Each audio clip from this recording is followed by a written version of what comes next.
Ultimate Universe returns! Yeah, no surprise there.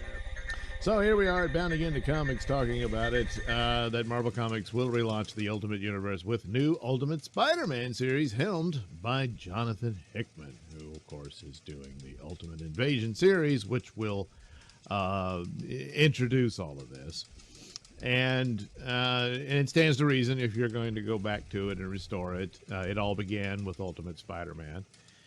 With Brian Michael Bendis and Mark Bagley, and ended up with Peter Parker dying and being succeeded by Miles Morales, which within the context of that narrative, it sort of works that, oh, well, what if Peter had died and there was someone else who, well, by a staggering coincidence, gets spider powers, is inspired by him, and carries on the legacy. That's the whole point of a legacy character, and such was the deal.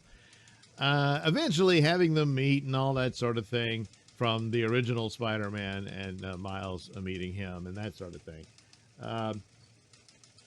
It has its specialness for it, but that's supposed to be rare and few and far between. Instead, it became completely the norm after Secret Wars, which Hickman's Secret Wars was interesting, but the result of it was severe damage to Marvel continuity and whatnot, and didn't help either version of Spider-Man. I think Miles needed to stay in his own world and not have to share it with Peter Parker. And meanwhile, Peter Parker is just one Spider-Man of many. I never really liked Spider-Verse. That's just taking the multiverse concept to insanity. There's no way to end that when you've already said, look, there's an infinite possibilities. Well, then,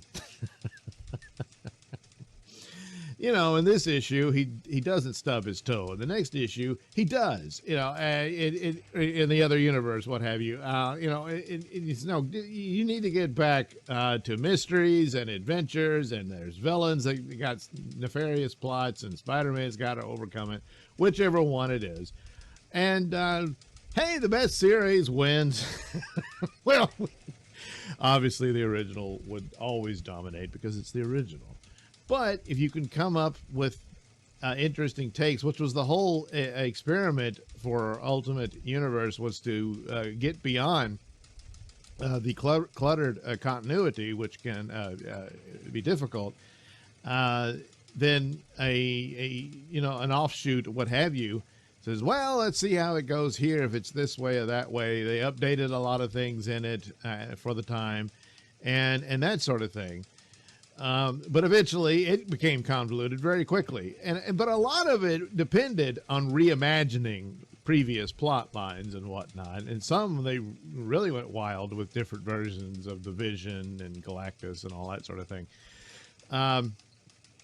But I appreciate the effort and whatnot, but to try to be more creative and to take it into other directions that you wouldn't do with the main 616 universe, as they call it.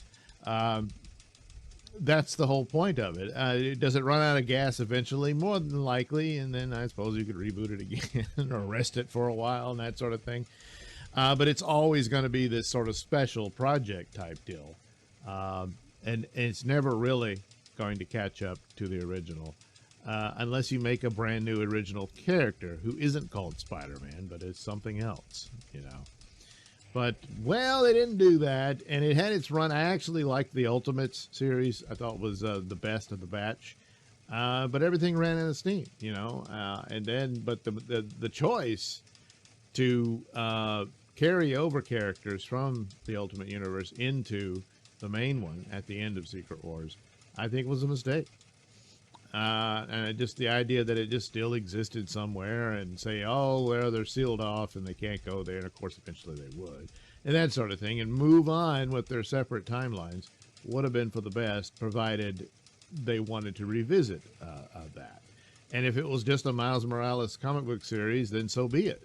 But, well, they didn't do that. So now, oh boy, let's go back and try to fix it when it's probably far, far too late. So there was the announcement with the logo there, and oh boy, next year you'll get new Ultimate Spider-Man after the new Ultimate Universe has been established. So the article goes in pretty much what I talked about, and what became of it and how it ended and everything. So Ultimate Invasion has the Maker, which is the evil Reed Richards from the Ultimate Universe, escapes back to recreate the Ultimate Universe into a universe that he sees as perfect and whatnot. And so that's the plot there. Obviously, he does recreate an Ultimate Universe because we know this new series is coming, but it probably not quite the one he wanted because he's the villain and all that. But anyway, so this is where there's some things of interest here. In this particular arachnid-related change from the it begs a relevant question regarding the Ultimate Spider-Man relaunch. When it hits the shelves, who exactly will be revealed to be wearing the webs? Peter Parker or Miles Morales? I would go for Miles to be the Spider-Man. If they're just going to create another universe where there's two Spider-Men again, it kind of defeats the purpose. So even though there was a Peter Parker in the Ultimate Universe, he died. He was Spider-Man, and then he died. The Maker did some time travel shenanigans where he never became Spider-Man. If that's a spoiler, well, sorry. But he did. But ultimately, if the Ultimate Universe is restored, then for the most part, it'll be very much what it once was. And you pretty much put Miles Morales back in his own story instead of having him to be a tag along with Peter Parker. I think that's for the best of both characters. So I think that's the more likely, to just suddenly do a brand new Peter Parker and have Miles still back in 616. That's stupid.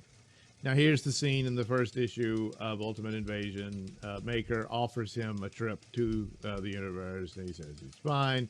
He leaves this card. Oh, it's blank. Well, is it just a card? So it probably zaps him back in there. So anyway, I didn't know all the details about the Ultimate characters of what happened afterwards, and apparently Maker and Miles were not the only ones to survive. There was another Wolverine. The original Wolverine died, but he also had a legacy Wolverine. I hadn't heard hide or hair what became of him in 616, but apparently he did. So that kind of thing. So anyway, let's see, the article continues. As an aside, it should be further noted that though Marvel is advertising the upcoming Ultimate Spider-Man as the official rebirth of the Ultimate Universe, the universe has already made a pair of canon appearances across Marvel's various comics in the years since it was erased by Dr. Doom and the Molecule Man. That was in Secret Wars.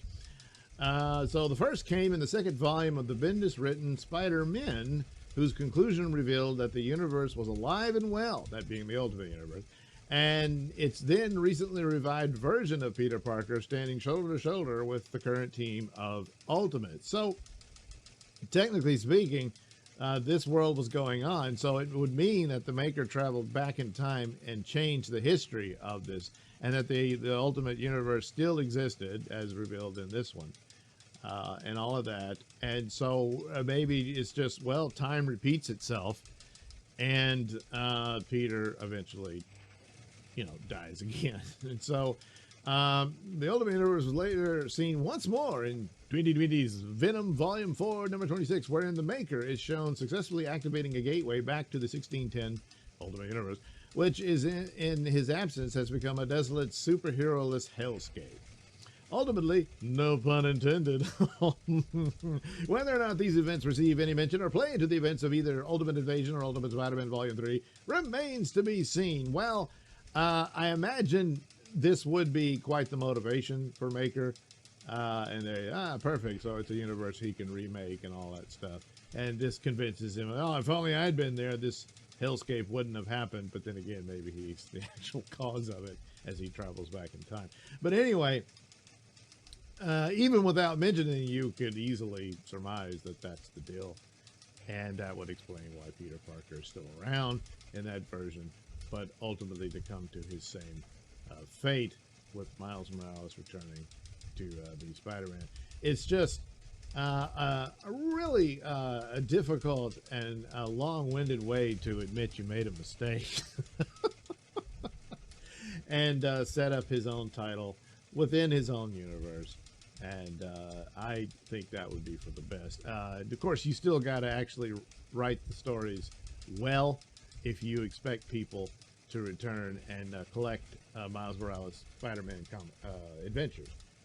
So yeah, there's still that, isn't there? Yes, but ultimately, this it still reminds me of a plot that should have been pursued with Infinite Crisis over at DC, with Alexander Luthor in the position of the maker. It's the same plot between the two. They want this perfect universe of their own, and it could have been an interesting thing had that occurred, in which it really did restore the multiverse as it was, which I don't see any other versions that work well at all without it. And I thought they should have just gone back to the way it was, and the occasional visit and some titles that exist within it. Compared to the sales today, it would kill for those sales then, and that probably would have worked for the best. But, well, that's not what they did. So they still restored a multiverse, but a very confused one that they just make it up on the fly, you know. Anyway, we'll see how this plays out. Again, there's some ideas that make sense here, but more than likely, it's just too little too late.